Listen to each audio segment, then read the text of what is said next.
তাহলে আমরা যে অঙ্কটা করব সেটা হচ্ছে 487 পেজের অঙ্কটা। আর প্রবলেম নাম্বার কত 2। এই অঙ্কটা হচ্ছে কুপন বন্ডের অঙ্ক। অঙ্কটা কিসের অঙ্ক? কুপন বন্ডের অঙ্ক। তার কুপন বন্ডের যে ফর্মুলা এটা হচ্ছে বিভি মানে বন্ড ভ্যালুয়েশন অথবা ভ্যালুয়েশন অফ বন্ড। দুইটা সাইনের যে কোনো একটা সাইন ব্যবহার করব। আর এটা হচ্ছে ইন্টারেস্ট, তারপর সেকেন্ড ব্র্যাকেট দিব 1 - 1 divided 1 plus KD by N, তারপর হচ্ছে আবার ডিভাইডেড দিব হচ্ছে কেডি দ্বারা plus MB divided 1 plus KD the whole to the power n। এই সূত্রটা আমরা ব্যবহার করব। এটা হচ্ছে কুপন বন্ডের সূত্র, মনে রাখতে হবে। আর কুপন বন্ড বের করতে গেলে মোট 4টা মানের দরকার হয়। এই যে ইন্টারেস্ট একটা মান, কেডি একটা মান, n একটা মান আর এমবি একটা মান, মোট 4টা মানের দরকার হয়। কুপন বন্ড বের করতে গেলে কয়টা মানের দরকার হয়? 4টা মান দরকার হয়। এই 4টা মানের মধ্যে কি কি আপনাকে খেয়াল রাখতে হবে। এফবি মানে ফেস ভ্যালু, এফবি মানে কি ফেস ভ্যালু, আর এমবি মানে ম্যাচুরিটি ভ্যালু। মনে রাখবেন যেই প্রশ্নে ফেস ভ্যালু এবং ম্যাচুরিটি ভ্যালু দুইটা আলাদা আলাদা দেওয়া থাকবে না, সেখানে ফেস ভ্যালুটাই এমবি আবার এমবিটাই কি ফেস ভ্যালু। বুঝছেন না? যেই প্রশ্নে আলাদাভাবে ফেস ভ্যালু এবং এমবি দেওয়া থাকবে না, সেই প্রশ্নে ফেস ভ্যালুটাই এমবি হিসেবে কাজ করবে আবার এমবিটাই কি ফেস ভ্যালু হিসেবে কাজ করবে। এটা আপনাকে খেয়াল রাখতে হবে। আর কেডি মানে হচ্ছে দুইটা দেওয়া থাকলে আলাদা, সম্পূর্ণ আলাদা, দুইটাই দেওয়া আছে আলাদা আলাদা মনে করতে হবে। বুঝছি কিনা? আমরা তো উদাহরণ দিচ্ছি মা না থাকলে খালাকে মা মনে করতে পারি, কিন্তু মা আছে তো আর খালাকে মা মনে করার এত বেশি জরুরি না। বুঝছি না?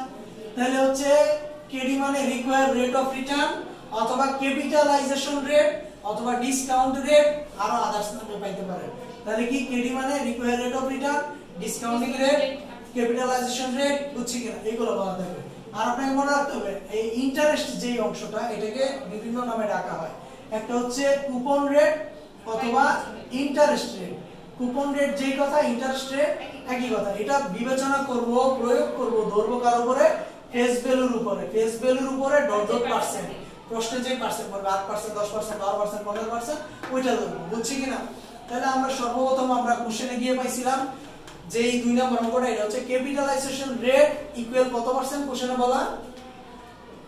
ক্যাপিটালাইজেশন রেট এটা হচ্ছে 10%। তাহলে এই যে আমরা হচ্ছে ক্যাপিটালাইজেশন রেট না, এটা দাও না, সরি, কুপন রেট দেওয়া আছে।